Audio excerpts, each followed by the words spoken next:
বন্ধুরা, তো আমাদের কীর্তন শেষ হয়ে গেল। এখন আমরা প্রসাদ খাওয়ার জন্য যে যোগাযোগ শুরু করে দিয়েছে। দেখো সব ভক্তবিন্দুরা তাড়াহুড়ো শুরু করে দিয়েছে। আকাশ খারাপ, তার জন্য আমরা এখন প্রসাদ খাবো।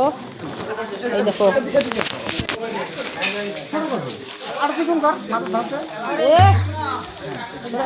বৃষ্টি বৃষ্টি বৃষ্টি।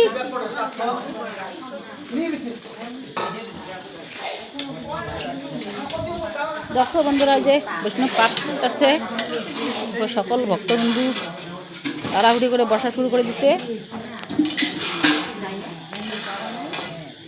রাত্রি এখন 11:30 বাজে। তো আকাশ খারাপের জন্য তাড়াতাড়ি আমরা শেষ করে দিলাম। এখন আমরা প্রসাদ খাবো, প্রসাদ তারপরে চলে যাব। খুব আকাশ খারাপ।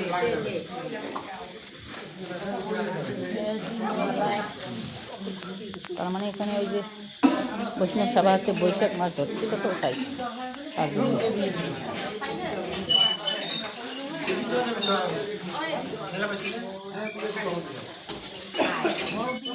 তোমরা সবাই মিলে একটু কীর্তনে যাইও, কীর্তনে বৈষ্ণব সভায় বৈষ্ণবের সঙ্গে একটু মেলামেশা করিও। বৈষ্ণবের সঙ্গে মেলামেশা করলে নিজের মনটা খুব ভালো হয়।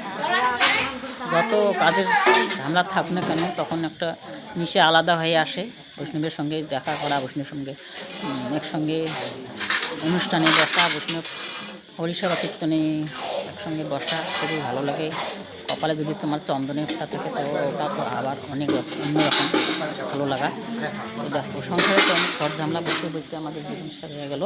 তো একটু করে সময় বের করে নিয়ে এই নাম সংকীর্তনে একটু যুক্ত হয়ে থাকো, তাহলে তোমার খুবই উপকার হবে। দেখো অনেকে খারাপ একদম তাড়াহুড়ে।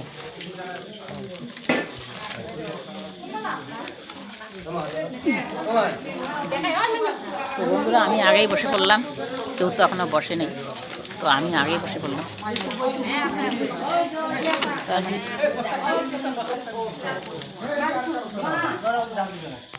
আকাশটা খুব খারাপ না, তাড়াতাড়ি করে আমরা প্রসাদটা নিয়ে তাড়াতাড়ি করে বাড়িতে পৌঁছতে হবে।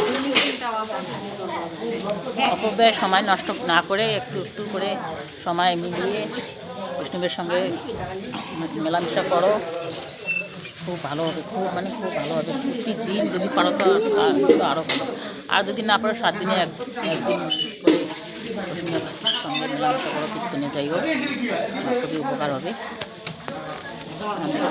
কীর্তন ছাড়া কিন্তু আমাদের কোনো ই নেই। আমরা ততক্ষণ বেশি আসতে আমাদের জীবনে যত ঝড়ঝামলা আছে, তো ততক্ষণে আমার ঝড়ঝামলা কিন্তু শেষ হবে না। আমাদের যত ঝড়ঝামলা থাকবে কিন্তু তার মধ্যে দিয়ে কিন্তু আমাদের